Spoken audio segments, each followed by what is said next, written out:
રાજકોટ લોકસભા બેઠક પરના ભાજપના ઉમેદવાર પુરુષોત્તમ રૂપાલાએ ક્ષત્રિય સમાજ અંગે કરેલું નિવેદન સમગ્ર રાજ્યના ભાજપ પક્ષ માટે ખૂબ જ મોંઘું સાબિત થયું છે।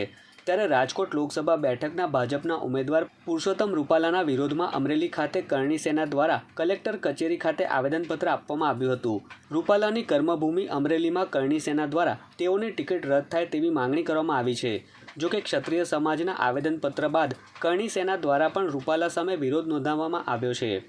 કાઠી ક્ષત્રિય સમાજ વતી અમે આજ કલેક્ટર સાહેબને આવેદનપત્ર દેવા આવ્યા છીએ। તેમજ મુખ્યમંત્રીને અમે રજૂઆત કરવા માંગીએ છીએ કે રૂપાલા સાહેબે જે વાણી વિલાસ કર્યો છે, જે બફાટ કર્યો છે, અમે કોકની બીજા જ્ઞાતિ કે હિન્દુ મુસલમાન નહીં, અન્ય જ્ઞાતિની બેન દીકરી હારું અમારી અમે આંગળી સીંધી છે તો અમે માથા કાપી નાખ્યા છે ને માથા આપી દીધા છે।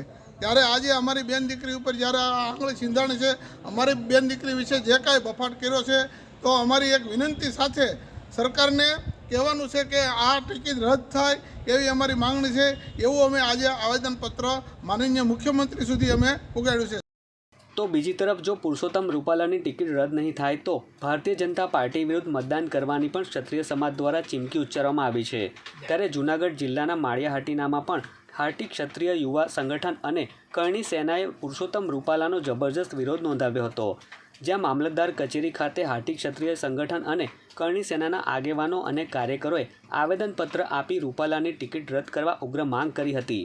જે રાજપૂત સમાજ વિશે હિન્દ કક્ષાએ ભાષાનો ઉપયોગ કરવામાં આવેલો છે અને ક્યાંક ક્યાંક ક્ષત્રિય સમાજ વિરોધી છબી બનાવેલી છે, એવા રાજકોટના ઉમેદવાર રૂપાલા, જેમણે ક્ષત્રિય સમાજ વિશે ક્યારેય પણ કોઈ પણ ઇતિહાસમાં કોઈ એટલું નિમ્ન કક્ષાનું કે નિમ્ન કક્ષાનું કોઈ ન બોલી શકે, તેનાથી પણ વિશેષ ખૂબ ખરાબ ભાષાની અંદર રાજપૂત સમાજને અપમાનિત કરવામાં આવ્યો છે, એની વિરુદ્ધની અંદર અમે આજે મામલતદાર સાહેબને આવેદનપત્ર આપ્યું છે।